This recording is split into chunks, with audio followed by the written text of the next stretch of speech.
பாட்டி வந்து காவேரி வந்து இந்த மாதிரி நீ போ, நீ தான் என் பேரனை என்கிட்ட பிரிச்சுட்ட அப்படின்னு சொன்னோன்னே காவேரிக்கு மனசு தாங்கலை. வேறு வழி இல்லாமல் காவேரி அங்கேருந்து ஹாலுக்கு வராங்க.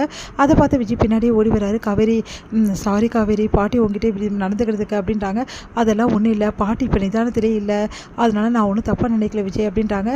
இருந்தாலும் காவேரியை பார்த்து விஜய்க்கு ரொம்ப கஷ்டமாக இருக்குது. அடுத்து வந்து விஜய் வந்து என்ன பண்ணுறாரு, தாத்தா கிட்ட வந்து பேசுகிறாரு. தாத்தா என்ன தாத்தா இதெல்லாம் அப்படின்னு.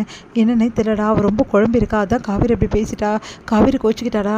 அதெல்லாம் இல்லை தாத்தா, காவேரி பார்த்தா உங்களுக்கு தெரியும்ல, எல்லார் மேலேயுமே வந்து ரொம்ப பிரியமாக இருப்பா தாத்தா, அவள் ஏன் கோச்சிக்க போகிறா, ஆனால் கண்டிப்பாக வருத்தப்பட்டிருப்பா தாத்தா அப்படின்னோடனே, ஆமாப்பா இப்போ என்னதான்ப்பா பண்ணுறது, காவேரி இப்படி பேசினா காவேரி எப்படி மறுபடியும் இங்கே வருவா, அது மட்டும் கிடையாது, காவேரி இப்போ வந்து கர்ப்பமாக இருக்கால, இந்த மாதிரி டைமில் வந்து பாட்டி இப்படி நடந்துக்கிறது நல்லதில்லை, ஆனால் பாட்டி இருக்க நிலைமைக்கு நம்ம எதுவும் சொல்லவே முடியலையேப்பா அப்படின்னோடனே, அதான் தாத்தா நானும் யோசிக்கிறேன், எப்படியாவது பாட்டியை வந்து காவேரி ஒன்றா சேர்க்கணும் தாத்தா, அது முடியுமாப்பா, கண்டிப்பாக முடியும் தாத்தா, அதுக்கு தான் ஒரு பிளான் வச்சுருக்கேன் அப்படின்னோடனே, நீங்கள் முதல்ல பாட்டியை ஹாலில் கூப்பிட்டு வந்து உட்கார வைங்க அப்படின்றாங்க.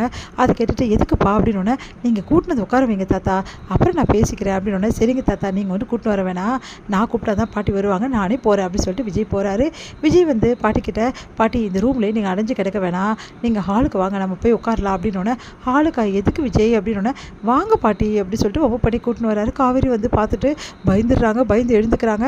காவேரி நீ உட்காரு அப்படின்னோடனே காவேரி வந்து பயந்து உட்காராங்க. காவேரியை பார்த்து பாட்டி வந்து அப்படியே வந்து பார்த்துக்கிட்டே இருக்காங்க.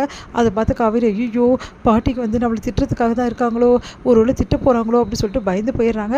உடனே வந்து விஜய் வந்து ஒரு நிமிஷம் இரு காவேரின்னு சொல்லிட்டு முகத்தை வந்து அப்படியே வந்து காட்டுறாரு சைகை மூலமாக.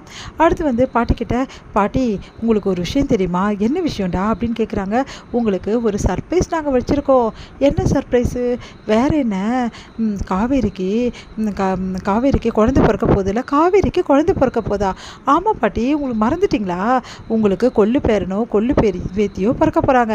சரி இப்போ சொல்லுங்கள், உங்களுக்கு கொள்ளு பேரை வேணுமா கொள்ளு பேத்தி வேணுமா அப்படின்னோடனே, டே ரெண்டுமே வேணும்டா, ரெண்டுமே வா, ஆமாடா எனக்கு பொண்ணு பிறந்தாலும் சரி தான், பையன் பிறந்தாலும் சரி, ரெண்டுமே இருந்தாலும் ஓகே தான் அப்படின்றாங்க.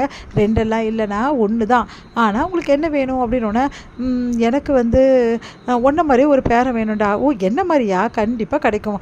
சரி இப்போ காவேரி வயிற்றில் குட்டி பாப்பா என்ன மாதிரியே ஒரு பேரை இருக்கான், உங்களுக்கு சந்தோஷம் தானே அப்படின்னோடனே, அப்படியே பாட்டி பார்க்குறாங்க, காவேரியும் பார்க்குறாங்க. பார்த்துட்டு வந்து, அது வந்துடா காவேரி, காவேரி உங்ககிட்டேருந்து என்னை பிரிக்கலை, உங்கள் கூட தான் என் கூட இருக்கணும்னு சொல்லிட்டாங்க. பாருங்கள் காவேரியோட வயிற்று எவ்வளோ பெருசாக இருக்குன்னு, பாப்பா இருக்குதுல்ல காவேரி வயிற்றில், உங்களுக்கு கொள்ளு பேரை வேணுமா வேணாமா சொல்லிவிடுங்க. சரி காவேரி தான் உங்களுக்கு பிடிக்கல, காவேரி நீ வீட்டுக்கு போ, பாட்டிக்கு உன்னை பிடிக்கல, அதனால் எங்களுக்கு வந்து நீ பெற்று கொடுக்குற குழந்தையும் வேணாம் அப்படின்றாங்க. அதை கேட்டுட்டு விஜய் இருடா இல்லை காவேரி கிளம்பிட்டோம் பாட்டி, காவேரி தான் உங்களுக்கு பிடிக்கல, அவள் எதுக்கு இங்கே, காவேரி நீ வீட்டுக்கு போ, நீயும் வேணாம் குழந்தையும் வேணாம், எனக்கு குழந்தை வேணும்டா அப்படின்றாங்க. உடனே வந்து என்ன பாட்டி சொல்கிறீங்க, ஆமாம் பின்ன நம்ம வீட்டு பேரை நம்ம வீட்டு வாரிசு நம்ம வீட்டில் தானே இருக்கணும், சரி அப்படி நீங்கள் குழந்தை வேணும்னா நீங்கள் காவேரியும் வந்தால் இங்கே தான் இருந்தாகணும், காவேரி நீங்கள் தான் போக சொல்கிறீங்களே, நான் சொல்ல மாட்டேன், சரி அப்போ காவேரி கிட்ட போய் பேசுகிறீங்களா, இப்போ என்னடா பேசணுன்ற, போய் பேசுங்க பாட்டி அப்படின்னோடனே, காவேரி அப்படின்றாங்க. உடனே பாட்டி பார்த்து பாட்டி அப்படின்னு சொல்லிட்டு சந்தோஷப்படுறா. காவேரி குழந்தைய சீக்கிரமாக பெற்று கொடுத்துரு, நான் கண்டிப்பாக பார்த்தே ஆகணும், என் பேரனோட குழந்தைய பார்க்கறதுக்கு தான் இந்த உயிரை கையில் பிடிச்சி வச்சுருக்கேன், புரியுதா உனக்கு அப்படின்றாங்க. சரிங்க பாட்டி சீக்கிரமாகவே பெற்று கொடுத்துட்றேன் அப்படின்னு சொல்லிட்டு காவேரி சொல்கிறாங்க. உன்னை எல்லாம் ரொம்ப சந்தோஷப்படுறா, நல்ல காலம், பாட்டியும் பேத்தியும் ஒன்றா சேர்ந்தாங்க, இல்லைன்னா அவ்வளோதான் அப்படின்ற மாதிரி சொல்கிறாங்க. சரி காவேரிக்கு ரொம்ப பசிக்கும்ல, வயிற்றுல இருக்க குழந்தைக்கு பசிக்கும்ல, இங்கே பாரு போயிட்டு ஏதாவது எடுத்து வந்து கொடு அப்படின்னு சொல்லிட்டு அவங்க பொண்ணுக்கிட்ட சொல்கிறாங்க. அதை கேட்டுட்டு வந்து நம்ம விஜயோட சித்தி போயிட்டு, சரிம்மா நான் போய் எடுத்துகிட்டு வரேன் அப்படின்னு சொல்லிட்டு பால் எடுத்து வந்து கொடுக்குறாங்க.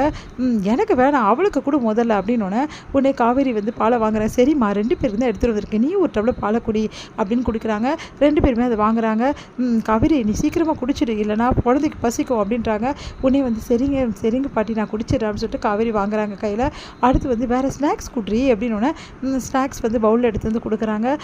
எனக்கு மட்டுமா, அவளுக்கும் கொடு அப்படின்னோடனே, பாட்டி பாலே போதும் பாட்டி, அதெல்லாம் தெரியாது, நீ 2யுமே சாப்பிட்ணும் அப்படின்னு சொல்லிட்டு பாட்டி சொல்கிறாங்க. எல்லாருமே ரொம்ப சந்தோஷப்படுறாங்க இதை பார்த்து.